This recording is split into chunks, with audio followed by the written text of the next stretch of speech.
So what's up mga boss, good morning mga boss. Nung gising lang natin, dito tayo ngayon sa CY4 ng Imus Cavite.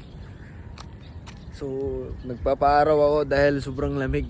Dito yung kasama ko, nilalamig talaga ako. Sobrang lamig kasi dito kasi ano na kasi ito rito eh, parang interior na kasi. Sobrang lamig. Open air ka mo, open air. Open air. Dahil mga boss, nag-ano kami dito. Kunti na lang yung mga truck dito kasi nasa biyahe. Ayan po yung araw. Ito po si Dudong Oliver. Ayan, naka-jacket sila.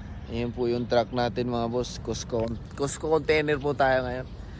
Shoutout pala ako sa mga truck driver ng MIP. Pagka truck driver ng MIP, malakas talaga. Pag umaga pala utog. Ha? Pag umaga pala utog. Pag umaga pala utog.